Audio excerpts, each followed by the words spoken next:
So ito na nga po, natanggap po agad natin 24.85 pesos sa ating GCash account. Makikita nyo po, fresh na fresh po yan. Today po yan, natanggap ko agad 12 noon po.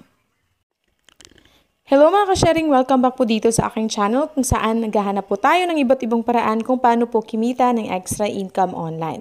Kaya kung nais niyo pong maging updated ay huwag kalimutang mag-subscribe, i-hit ang like button and the notification bell para lagi kayong updated sa mga videos ko dito.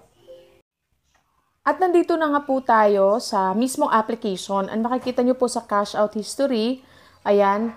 So, makikita nyo po, 24.85. Ngayon po talaga yan. Ayan. So, instant ko po yung nakuha. Resolve na po yung nandyan. Kasi nga, natanggap ko na po yung, ayan, 24.85 sa aking GCash account. So, makikita nyo naman po yung date dyan.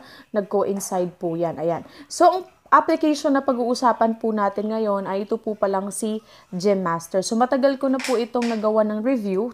Ayan. So, makikita natin dito, pwede tayo mag-invite ng mga friends natin para makakuha tayo ng reward. Ayan siya. Pero dito, dapat maklear po ng friends ninyo yung level 50. Ayan. Bago po tayo makakuha ng mga reward. Tapos dito sa free, click nyo yung free. Dito sa free, mas marami po tayong makukuha po dito na mga na mga diamonds. Kasi makikita nyo po dito, per minute, pwede tayong makatanggap ng 589 diamonds. Ayan siya. Okay? So, i-click nyo lang po yan, yung Play Now, para ma-route po kayo sa Play Store at saka doon po din nyo po itong i-install yung app. Tapos, kahit open nyo lang po ay makaka-receive na po agad kayo ng gem. So, dito naman sa taas, makikita natin dyan yung cash. Itong cash, kailangan natin maabot yung 3,000 pesos para makapag-payout tayo sa GCash. Again, GCash po sila nagpe-payout dito.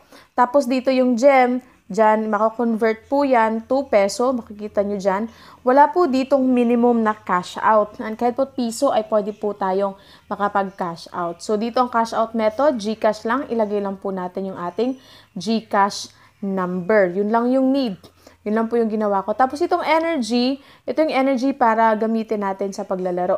So, 1 energy per game at kung naubos na po yung energy ninyo, pwedeng you can watch a video or every time na makakuha po kayo ng 100 gem doon sa play games, ay magkakaroon po kayo ng 1 reward. So, click po natin itong start para tingnan natin kung paano siya laruin. So, napaka-easy lang. Ayan, just like yung mga other games, ang gagawin nyo lang po ay maghanap lang po kayo ng 3 gems na magkaparehas. Ayan, hanggang matapos po natin itong game so that we can proceed to the next level. So, ganun po. Naka-receive po tayo ng 9 gem. We can times 10 po the gem if we will watch a video or yung ad. Then, after po ng ad, ayan, we can go to the next level. So, ganun lang po. Napaka-easy lang po ng application. At kung makikita natin dito, kung pwede na po tayong mag-cash out, ayan, kahit po mga 1 peso ay pwede na po tayong mag-cash out dito. So, ganun lang po siya kabilis. So, I think dito lang po ang ating video. Maraming salamat po sa panonood and God bless po sa inyong lahat.